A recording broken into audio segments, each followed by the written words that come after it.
திரிஷா இல்லனா நயன்தாரா அப்படின்னு டைட்டிலுக்கு ஏத்த மாதிரி ரியல் லைஃப்லயும் அவங்களுக்குள்ள நிறைய போட்டிகள் போய்கிட்டு இருக்கு. அது என்ன அப்படிங்கறத பத்தி இந்த வீடியோல நம்ம இப்போ முழுமையா பார்க்கலாம். திரிஷாவை பொறுத்த வரைக்கும் தொடர்ந்து நிறைய ஹிட்டான படங்களை கொடுத்துட்டு இருக்காங்க. நயன்தாராவை பொறுத்த வரைக்கும் நயன்தாரா நடிக்கிற எல்லா படமுமே ஃபிளாப் ஆயிட்டு இருக்கு. சோ நயன்தாராவோட பட்டத்தை திரிஷா வாங்கிடுவாங்களா அப்படிங்கிற மாதிரி ரசிகர்கள் பழப்பக்கம் பேசிட்டு இருக்காங்க.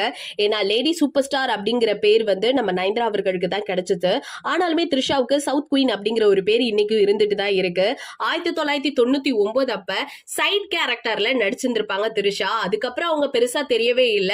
2002ல வந்து மௌனம் பேசியதே படத்துல ஹீரோயினியா உள்ள வந்தாங்க. அதுக்கப்புறம் செம்ம ஹிட் அடிச்சு அவங்க நடிச்ச படம் எல்லாமே ஓரளவு நல்லா ஓடிக்கிட்டு இருந்தது. ஆனா ரீசன் பீரியடா திரிஷா நடிச்ச எல்லா படமே சூப்பர் டூப்பர் ஹிட் ஆயிட்டு இருக்கு. நம்ம தொடர்ந்து பார்த்துட்டே தான் இருக்கோம். இப்ப சவுத் ரீஜியன்ல டாப் ஹீரோயின் லிஸ்ட்ல திரிஷாவும் இருக்காங்க, நயன்தாராவும் இருக்காங்க. பட் நயன்தாரா வந்து சமீப காலமாவே ரொம்ப டல்லாவே இருந்துட்டு இருக்காங்க. தொடர்ந்து நிறைய படங்கள் கொடுத்தாலும் எல்லாமே கொஞ்சம் ஃபிளாப் ஆயிட்டு தான் இருக்கு. கடைசியா அவங்க கொடுத்த மூக்குத்தி படம் மட்டும் தான் ஹிட் ஆன மாதிரி தெரியுது. அதுக்கு அடுத்து நடிச்ச படம் எல்லாமே ஓரளவு ஃபெயிலியர் தான் சொல்லி ஆகணும். இன்னும் சர்ச்சைக்குரிய விஷயங்களை எல்லாம் கிளப்பிட்டு இருந்தது. அதனால நயன்தாராவோட பிளேஸ திரிஷா புடிச்சிருவாங்களா அப்படிங்கிற மாதிரி சில கேள்விகள் எழும்பிட்டு இருக்கு. என்னதான் நயன்தாரா வந்து தொடர்ந்து சில படங்கள் நடிச்சுட்டு இருந்தாலுமே அந்த படம் எல்லாம் ஹிட் ஆகுமா அப்படிங்கிறது கொஞ்சம் டவுட்டா தான் இருந்துட்டு இருக்கு. இப்ப ரசிகர்களுக்கு மத்தியில திரிஷா அவர்களை தான் போற்றி புகழ்ந்துட்டு இருக்காங்க. முக்கியமா சொல்லணும்னா லியோ படத்துல செம்ம ரோல் பண்ணியிருந்தாங்க. அது மட்டும் இல்லாம அவங்களுக்கு கம்பேக் கொடுத்த ஒரு ரோல் அப்படின்னு சொல்ல போனா பொன்னியின் செல்வன் தான். அதுல வந்த கேரக்டர் வந்து மக்களுக்கு இடையில நிறையவே பேசும் விஷயமா மாறினுச்சு. அது மட்டும் இல்லாம சின்ன பசங்கள்ல இருந்து பெரியவங்க வரைக்கும் ரொம்ப இன்ட்ரெஸ்ட் எடுத்து பார்த்த ஒரு கேரக்டர் அப்படிங்கிறது நம்ம நல்லாவே தெரியும். அப்படி இருக்க நிலையில திரிஷா வந்து சடனா ஒரு பீக்குக்கு போனது வந்து ரொம்பவே சந்தோஷமா தான் இருந்துட்டு இருக்கு. ஆனா நயன்தாராவை அந்த இடத்துல இருந்து தள்ளி விட்டுருவாங்களா அப்படின்னு நினைக்கும் போதுதான் கொஞ்சம் நெருடலா இருக்கு. இப்ப நம்ம எல்லாருக்குமே தெரியும் ரீசன்ட் பீரியட்ல நிறைய ப்ராஜெக்ட் எடுத்து அடுத்து ஓடிக்கிட்டு இருக்க ஒரு பர்சனா திரிஷா அவர்கள் இருந்துட்டு இருக்காங்க.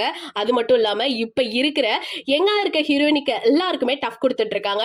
ஒரு விஷயம் உங்களுக்கு நல்லாவே புரியும்னு நினைக்கிறேன். ஏன்னா ஹீரோஸை பொறுத்த வரைக்கும் 30-40 வருஷம் வந்து சினிஃபீல்ட்ல இருக்கிறது ஒரு பெரிய விஷயம் இல்ல. அவங்க ஹீரோவாவே நடிச்சுட்டு வருவாங்க. பட் கிட்டத்தட்ட 20 வருஷமா ஹீரோயினியா மட்டும் நடிச்சிட்டு வந்துட்டு இருக்க பர்சன் அப்படின்னா ஒரு பக்கம் திரிஷா, இன்னொரு பக்கம் நயன்தாரா.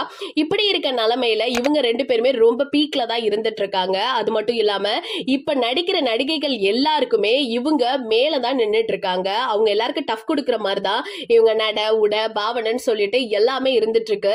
என்னதான் ஏஜ் அவங்களுக்கு வந்து 40 கிட்ட வந்திருந்தாலுமே அவங்க செய்யற ஆக்டிவிட்டிஸ் எல்லாமே ஒரு 20-25 அப்படிங்கிற மாதிரிதான் இருந்துட்டு இருக்கு. இன்னைக்கு ஹீரோயினி லிஸ்ட்ல டாப்ல இருக்க இவங்க இன்னும் ஃபர்ஸ்ட் டாப் இடத்துக்கு போயிடுவாங்க அப்படிங்கிற மாதிரிதான் நிறைய பேர் பேசிட்டு இருக்காங்க. கூடிய சீக்கிரம் லேடி சூப்பர் ஸ்டார் அப்படிங்கிற பட்டம் போய் நம்ம திரிஷா அவர்களுக்கு அந்த பேர் வந்துருமா அப்படிங்கிற மாதிரி ரசிகர்கள் ஒரு பக்கம் அரசல் புரசலா பேசிட்டு இருக்காங்க. இத பத்தி நம்ம கண்டிப்பா வெயிட் பண்ணி தான் பார்க்கணும். கண்டிப்பா திரிஷா நடிக்கிற அடுத்தடுத்த படம் செம்ம ஹிட் ஆயிடும் நினைக்கிறேன். பிகாஸ் அவங்க நடிக்கிற எல்லாருமே வந்து சூப்பர் டூப்பரா இருக்க ஹீரோஸ் தான். சோ அவங்க எல்லாருமே ஹை பீக்ல இருக்கிறதுனால திரிஷா அவர்கள் அவங்க கூட நடிக்கிறதுனால கண்டிப்பா அது எல்லாமே ஹிட்ல தான் இருக்கும் அப்படின்னு சொல்லிட்டு இருக்காங்க. ஆனா நயன்தாரா அவர்கள் நடிச்சிட்டு இருக்க படம் எல்லாமே தனித்துவமா ரொம்ப பக்காவா தான் இருந்துட்டு இருக்கு. ஆனா அவங்க கூட முன்னணி ஹீரோஸ் யாருமே நடிக்க மாட்டாங்க அப்படிங்கிற மாதிரி சில செய்திகளும் வெளியில வந்துட்டு இருக்கு. சோ என்ன நடக்க போகுது அப்படிங்கறத நம்ம பொறுத்திருந்து பார்க்கலாம். சோ இந்த செய்தியை பத்தி நீங்க என்ன நினைக்கிறீங்க?